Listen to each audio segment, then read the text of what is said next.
હા હરેશભાઈ, આપણે સૌ પહેલાં તો અમારા તમામ ખેડૂત મિત્રોને તમારું નામ અને તમારું ગામ અને એ બતાવો. મારું નામ હરેશભાઈ હરજીભાઈ ચૌહાણ, ગામ મારું ભૂતેશ્વર, તાલુકો ભાવનગર, જિલ્લો ભાવનગર. હરેશભાઈ, અમે તમારી પાસે પહેલાં આવ્યા હતા અને તમારી જમીનની અમે લેબ કરી અને તમારા પાણીની લેબ કરી, બરાબર છે. ત્યાર પછી તમે આ વખતે આ કપાસ કર્યો અને આ કપાસની અંદર તમને એમાં શું ફરક દેખાયો અને અમે જે તમને એવું કીધું હતું કે ખાતર કઈ રીતે વાપરવું એ અમારા જમીનની લેબ કર્યા પછી ખબર પડે, તો એ પછીનો તમારો શું અભિપ્રાય છે?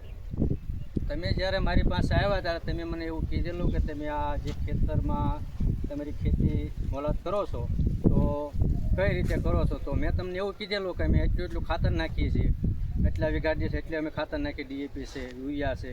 તો તમે અમને એવું કીધેલું કે અમારું જે ફાઉન્ડેશન છે ખરીપ્યો ફાઉન્ડેશન, એમાં તમારા પાણી અને જમીનની તમે લેબ કરાવો, પછી અમે તમને જે કહી કે તમે એટલા પ્રમાણમાં અને ખાતર પાણી જે કહે એ તમે આપો તો તમને શું ફરક લાગે છે તમે જોઈજો. તો તમે જે અમને કીધું હતું એ મેં અડધા ખેતરમાં હું જે પહેલાં જે પદ્ધતિથી કરતો હતો એ રીતે ખાતરને પાણી દવાનું બધું આપ્યું છે અને અડધા ખેતરમાં તમે જે કીધું એ રીતે મેં આપ્યું છે.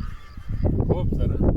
અમારે હરેશભાઈ એક યુવા અને પ્રગતિશીલ ખેડૂત છે અને એ અત્યારની સૂઝબૂઝ પ્રમાણે ખેતી કરે છે અને આજના યુવા ખેડૂતો જે છે એ જો આ પ્રમાણે ખેતી કરે તો ખૂબ મોટો બધો લાભ થાય અને ખાતરના ખર્ચાનો ખોટો જે દુરુપયોગ થઈ રહ્યો છે અને આપણો ગેરવ્યાજબી ખર્ચો થઈ રહ્યો છે એમાંથી બચી શકાય એવું ફાઇનલ છે.